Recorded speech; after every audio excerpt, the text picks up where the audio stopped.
Pascal Forêt et Bruno Odos, les deux pilotes dans l'affaire d'Air Cocaïne, renvoyés devant les assises. Plus de 2 semaines après l'attentat de Manchester, sécurité maximum aujourd'hui à la Altony-Garnier, où se produira ce soir Ariana Grande. Et puis J-2 avant le premier tour des législatives, TLM se prépare à vous faire vivre en temps réel cette grande soirée électorale. L'attente des fans d'Ariana Grande devant la Altony-Garnier à Lyon cet après-midi. Après l'attentat de Manchester, ils n'ont pas hésité malgré tout à venir assister au concert, placé sous haute surveillance policière et militaire.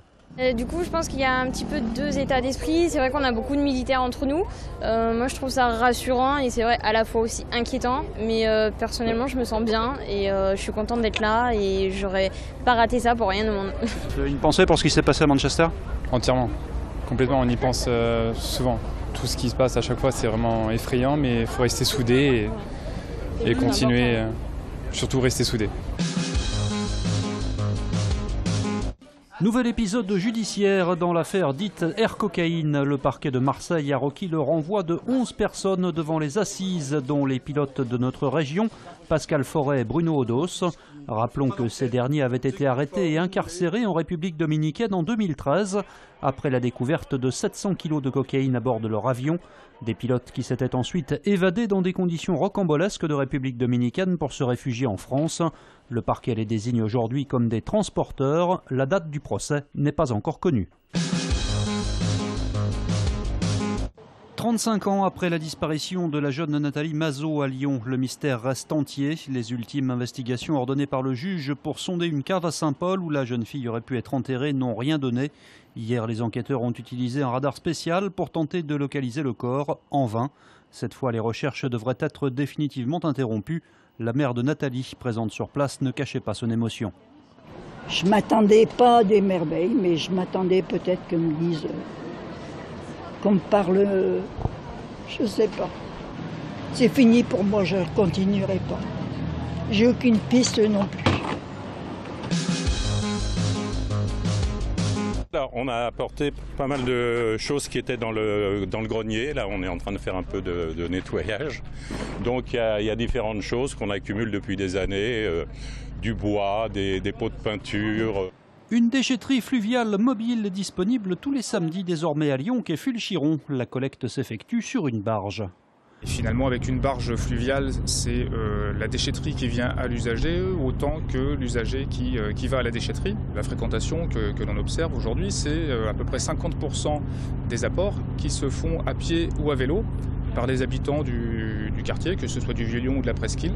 On est aujourd'hui à un peu moins d'une centaine de passages chaque samedi, ce qui est plutôt une bonne fréquentation pour une déchetterie qui vient juste d'ouvrir. Une fois remplie, la barge rejoint ensuite le port Édouard Herriot, là où s'effectue le tri des déchets. L'expérimentation est prévue jusqu'en décembre 2018. Si on poursuit après décembre 2018, on va donc transformer le pousseur aujourd'hui qui s'appelle le Triomphant, qui pousse cette barge, transformer ce pousseur qui fonctionne au diesel avec des moteurs thermiques comme nos voitures actuellement, le transformer et lui mettre une propulsion hydroélectrique, donc à base d'hydrogène et d'électricité pour naviguer en toute sécurité, sans émission de CO2 ni de particules. D'autres points de collecte pourraient aussi être mis en place.